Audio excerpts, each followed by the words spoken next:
The stealth action puzzle platformer Darwin's Paradox has stormed onto the Nintendo Switch 2 this month, so let's jump in with a review and let me tell you why this game is so special.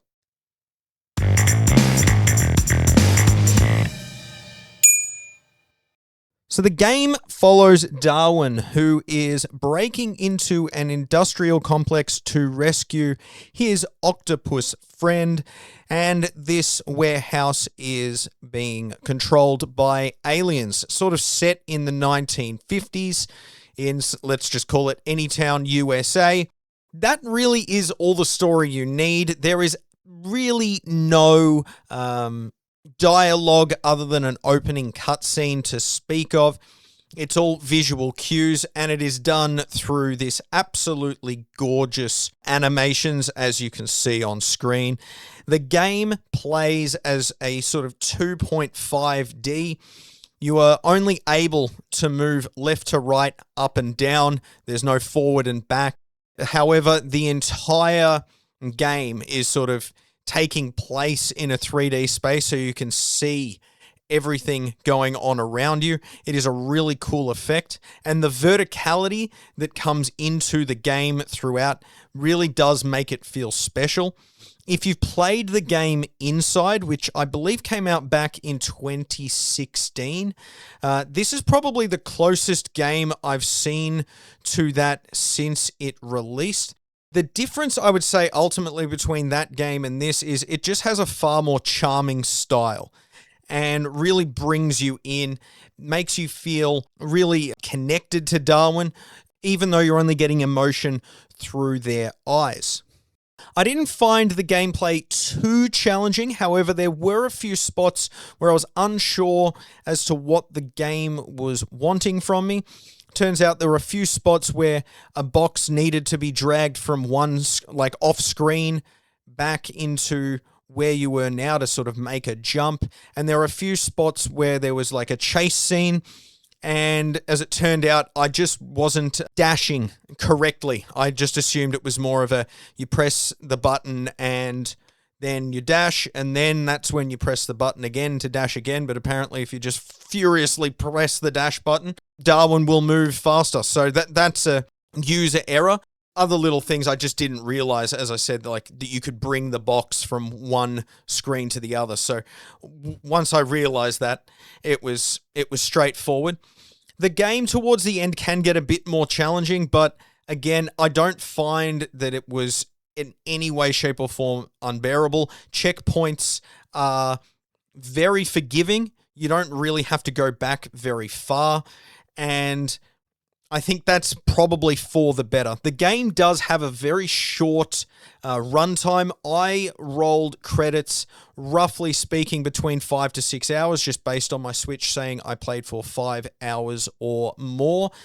And I think it's a good length.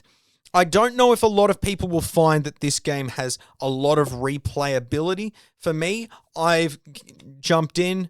The game cost, I believe it was about $35 Australian at launch, and I've rolled credits, had an absolutely great time with it, but ultimately, that's it. I'm not going to go back to it. I could absolutely see people that would want to speedrun this game and get a lot of replay value, but for most people, they will go through, play this game once, have a good time with it, and that's really all it needs to be.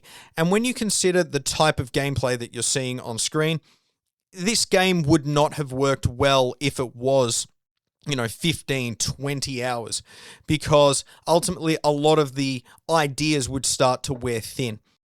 Darwin's sort of moveset is very limited as well, and I think that works quite well.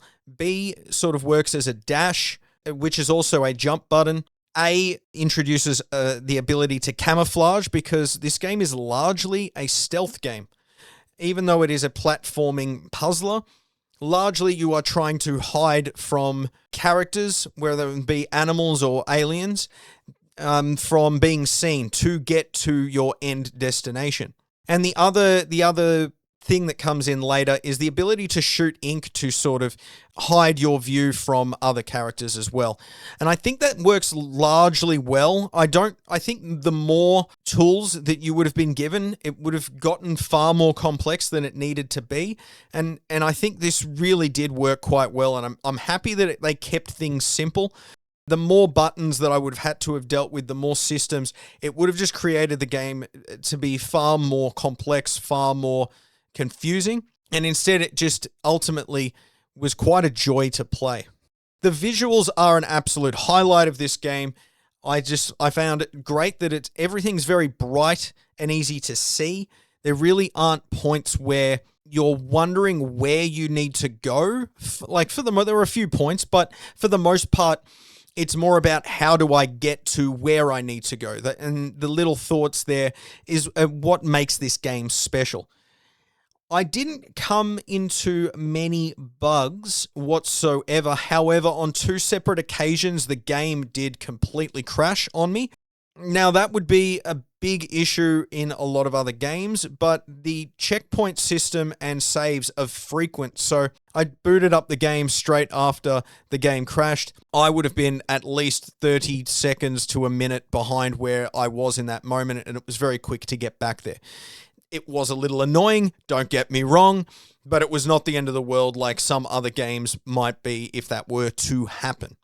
Load times are quick throughout. The music hits its spot, does add a bit of tension here and there. The story is very basic, but really at the end of the day, this is a gameplay game, and I don't think a complex story would have made it more engaging.